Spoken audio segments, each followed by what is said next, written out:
सतीश पूनिया जो कि हरियाणा बीजेपी के प्रभारी हैं, राज्यसभा के लिए सांसद के तौर पर उनको चुना गया है और राज्यसभा के लिए राजस्थान से बतौर कैंडिडेट सतीश पूनिया को भारतीय जनता पार्टी ने उतारा था। साथ में अलका गुर्जर भी आपको बता दें कि दूसरे उम्मीदवार के तौर पर राजस्थान से ही भारतीय जनता पार्टी की कैंडिडेट और दोनों ही निर्विरोध जीत चुके हैं। ये इस वक्त की बड़ी खबर आप तक पहुंचा रहे हैं। तो सतीश पूनिया और अलका गुर्जर निर्विरोध चुने गए हैं और सतीश पूनिया हरियाणा बीजेपी के प्रभारी भी हैं।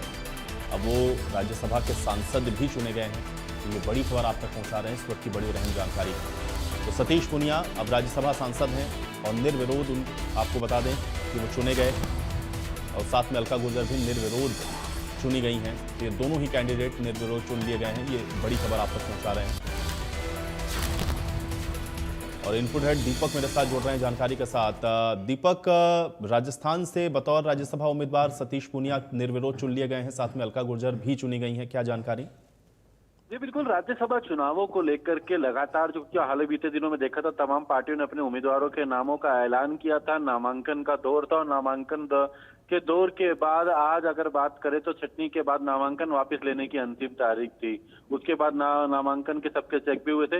ऐसे में अगर बात की जाए तो राजस्थान में कुल 3 सीटों को लेकर के यहाँ पर था, जिसमें 2 सीटों पर अगर बात करें तो भारतीय जनता पार्टी ने अपने उम्मीदवारों को उतारा था। सतीश पूनिया जो है उन्हें अपना एक राज्यसभा की एक सीट के लिए उम्मीदवार बनाया था और एक सीट पर अलका गुर्जर को उम्मीदवार बनाया था। और हम सतीश पूनिया की अगर बात करें तो पूर्व में जो है भारतीय जनता पार्टी के राजस्थान के प्रदेश के अध्यक्ष भी रह चुके हैं।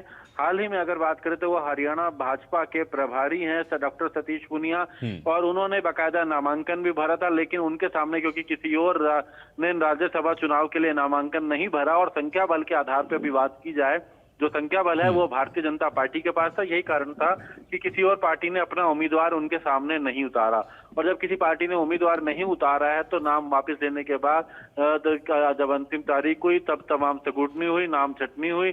उसके बाद जब इनका फॉर्म सही पाया गया तो ऐसे में सतीश पूनिया को निर्विरोध जो है राज्यसभा सांसद चुना गया है। तो सतीश पूनिया जो कि अब राज्यसभा के सांसद जो हैं वो निर्वाचित हुए हैं। अगर बात की जाए तो अब उनको अब निर्वाचन का पत्र जो है सौंपा गया है सतीश पूनिया को। डॉक्टर सतीश पूनिया हैं, उनके साथ साथ अलका गुर्जर भी हैं, राज्यसभा की जो सदस्य जो है सांसद जो हैं उसके लिए उनको निर्वाचित हुई हैं। और ये निर्विरोध बात करें जिस तरीके से पूरी तरह निर्विरोध जो है ये जो है चुनी गई हैं, क्योंकि अगर कोई और नामांकन भरता तो इसके लिए मतदान की जरूरत पड़ती, फिर प्रक्रिया होती है, 18 तारीख को मतदान होता, विधायक जो है वो अपने मताधिकार का उपयोग करते, लेकिन क्योंकि किसी और ने अपना नामांकन यहाँ पर नहीं करा, संख्या बल बीजेपी के पास था, तो ऐसे में निर्विरोध जो है सतीश पूनिया और अलका गुर्जर जो है वो राज्यसभा के लिए जो है निर्वाचित हुए हैं, जिनको अगर बात करें तो आज उनको राज्यसभा के लिए निर्वाचन पत्र जो है वो यहाँ पर सौंपा गया है। जी चलिए, बहुत शुक्रिया दीपक इस तमाम बातचीत और जानकारी के लिए।